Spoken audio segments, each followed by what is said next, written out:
estén bien, todos bien, y que si tienen algún problema con lo que sea de la clase, me van poniendo la manito para hacerme una pregunta y yo les voy contestando.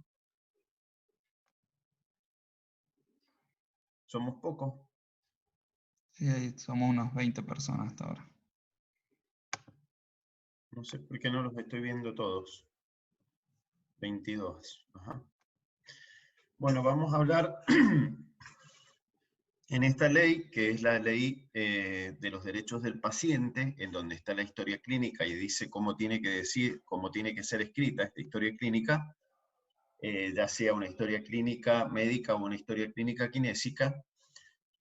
Aparecen también en esta historia, en esta ley, los derechos del paciente. Les pido, por favor, a los que estén conectados con video, que no lo ganan, así puede ser que no tengamos problemas con el audio. Entonces les decía que aparecen estos derechos del paciente. Y los derechos esenciales de asistencia a este paciente son justamente la asistencia, el trato digno y respetuoso, la interconsulta médica, la intimidad, la autonomía de la voluntad y la información sanitaria. Y vamos a ir desarrollando estos puntos rápidamente porque en realidad no es que no sea importante, sino que por ahí prefiero que nos detengamos en otros puntos. Entonces, la asistencia es el deber profesional de la atención. Y este deber de documentación, y esa documentación se hace a través de la historia clínica.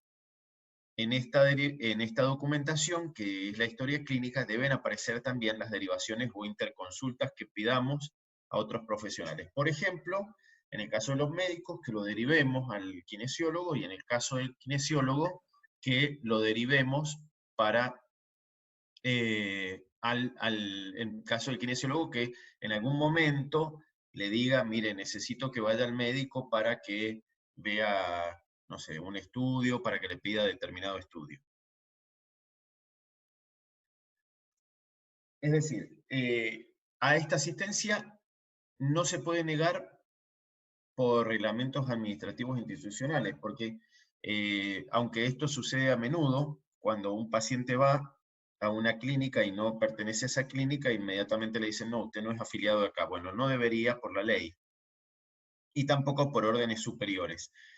Yo siempre recuerdo en una oportunidad cuando me tocaba estar en una ambulancia, un día me quise parar en un accidente de tránsito y el dueño de la ambulancia me dijo que si me paraba me iba a echar de la empresa.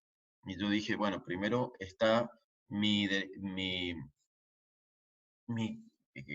carnet profesional que dice que yo tengo que asistir a cualquier persona, si no es abandono de persona. Por eso, no debería negarse ni siquiera por reglamentos administrativos ni por órdenes superiores. Bueno, un trato digno y respetuoso, yo creo que de mucho de esto no hay que hablar, sino que todos nuestros pacientes merecen un trato digno y respetuoso, y igual sus familiares. Cuando el paciente solicita una segunda opinión, o cuando el médico considera que es necesaria una segunda opinión, debería hacerse una interconsulta, ¿ah? Que esa interconsulta tiene que quedar registrada en la historia clínica. En el caso de que sea el médico que la pide, puede ser porque tenga dificultades para el diagnóstico o porque el tratamiento que está efectuando no es lo satisfactorio que tenía que ser. Puede ser que también lo pida por otras cosas, por ejemplo, en los casos de las ART, en donde a veces es necesario pedir una interconsulta con un especialista justamente porque la ley lo solicita. Las comisiones médicas a las que concurren los pacientes a veces solicitan la interconsulta con otros médicos, sobre todo especialistas, aparte del médico que lo está tratando en la ART. como les decía, esta interconsulta debe registrarse en la historia clínica, no solamente el pedido, sino también el resultado de la interconsulta.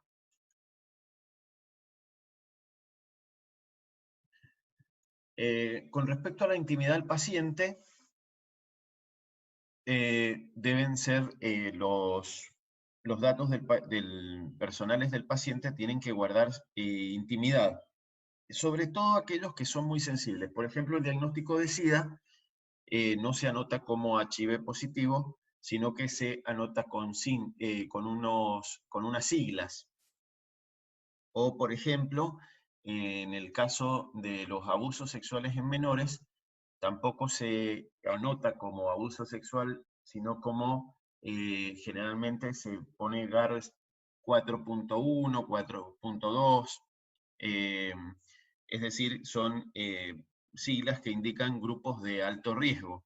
Es decir, que ustedes pueden encontrar en las historias clínicas que vean en los hospitales, al que le toque trabajar en un hospital, en donde aparezcan siglas de diagnóstico, y en este caso son datos sensibles, por eso se ha anotado con estas siglas. Sobre todo estos datos que debieran guardar intimidad, el origen étnico, es decir, de dónde viene, opiniones políticas, convicciones religiosas, morales, filosóficas, eso sobre todo porque a veces se hace referencia a algunos pacientes con el testigo de Jehová o el mormón, y no debería ser así. Recuerden que esta persona tiene un nombre, un apellido, y debería uno, o en otros casos en donde el paciente se reconoce por la patología, y no debería ser así, debería uno reconocerlo por el nombre y el apellido. Convicciones morales, filosóficas, afiliación sindical, información de salud o sexualidad. Estos temas son parte de la intimidad del paciente y no tienen, en realidad, ustedes no tienen por qué perder el respeto a esa intimidad de ese paciente.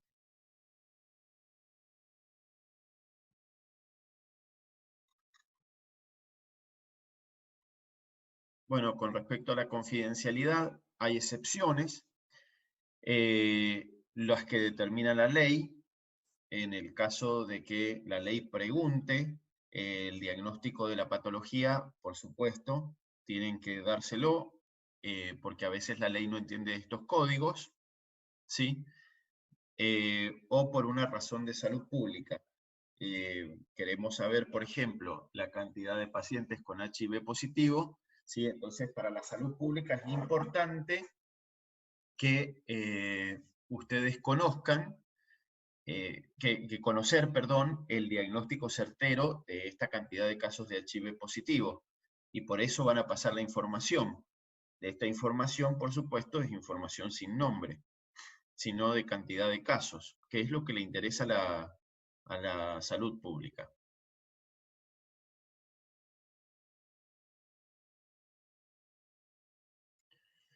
Bueno, en cuanto a la autonomía de la voluntad, la información que se le da al paciente, el paciente es soberano para aceptar o rechazar la terapia que ustedes le quieren realizar, ya sea terapia, sean procedimientos médicos, prácticas docentes o investigación científica. Hay que preguntarle al paciente, ustedes no pueden llegar en el caso de que algún día ejerzan la docencia y tienen que trabajar en el hospital y van a ver al paciente. Antiguamente, cuando entrábamos a la habitación, me acuerdo que el médico que estaba a cargo decía, bueno, estos son los alumnos, y el paciente no podía decir nada, si quería o no quería, porque eran hospitales públicos. Entonces, si le gustaba bien o si no le gustaba también. Hoy en día, en la práctica docente, uno le debe preguntar al paciente si está de acuerdo de que vayan a ver alumnos que justamente, y generalmente los pacientes acceden, pero porque uno tiene que explicarles que con un motivo de la ciencia y que para que estos alumnos aprendan y puedan el día de mañana curar a otras personas. Para eso, por eso, tienen derecho a información necesaria y esto tiene que quedar registrado en la historia clínica.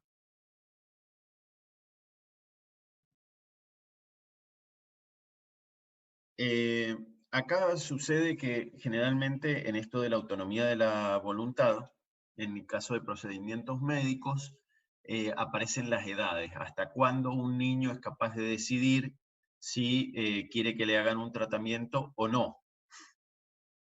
Entonces, si hay conflicto entre la decisión del menor y la de los padres, lo que se hace es una intervención del juzgado de familia, y que es el que termina decidiendo si la intervención se realiza o no. Es decir, que los padres, frente a la enfermedad, pierden autonomía con respecto a la voluntad del menor. El niño puede aceptar, por ejemplo, una cirugía, y los padres no. Esto está sucediendo sobre todo en los cambios de identidad sexual, en donde niños piden cambios de identidad sexual, por ahí los padres se niegan y el que termina decidiendo es la autoridad judicial. O alguna cirugía por otro causa, en donde el niño no quiere, el padre sí quiere, eh, y por supuesto siempre tiene que el paciente estar en pleno acto de conciencia, porque si el paciente está inconsciente y es una urgencia, ni siquiera los padres, el menor, pueden decidir. La decisión en ese caso la toma el médico. Porque está, por supuesto, el bien ponderado es la vida del paciente. Pero en el caso de que sea algo programado, una cirugía de amígdalas, en donde el niño no quiere y el padre sí quiere, el juez es el que termina decidiendo qué es lo que se va a hacer en base a las indicaciones de los médicos. Si es algo que va a comprometer la vida del menor, por supuesto que el juez va a estar de acuerdo.